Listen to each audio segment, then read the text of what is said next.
Bendera za wabunge.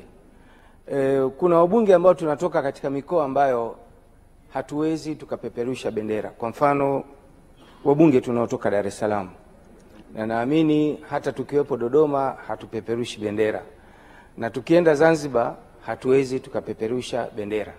Sasa inatokea wakati kuna misafara ya kitaifa, hata misafara ya kimkoa ambapo tunatakiwa tufike maeneo fulani kwa uharaka, ama saa nyingine tunakuwepo katika ile misafara, lakini magari yetu kwa kuwa hayana utambulisho wowote ule. Kwa mfano mimi najizungumzia sisi ambao tunatoka Dar es Salaam, magari yetu hayana utambulisho wa aina yoyote, hatuwezi tukapeperusha bendera.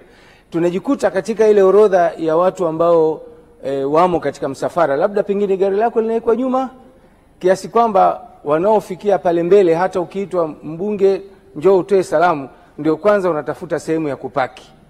Sasa nilikuwa nafikiria kama kanuni ya kupeperusha bendera inaweza ikaendelea, je, bunge haliwezi likafikiria kwamba labda tunaweza tukawa na number plates? Kwa mfano mtu unachagua gari lako moja ambalo ungelitumia kwenye shughuli zako za kikazi, likawa na number plate ambayo inaashiria kwamba gari hili ni gari la mbunge, ili kuweza kumsaidia pale mahali ambapo anatakiwa afike haraka, ima barabarani kutana na trafiki ukajieleza bwana mimi nawahi mahala fulani, ama ukiwepo hata katika misafara, ili na wewe usiweze ukaharibu protocol za misafara, ukawa unawahi na gari yako ikapewa heshima ya kuwepo pale, ili uweze kutekeleza wajibu wako wa kibunge.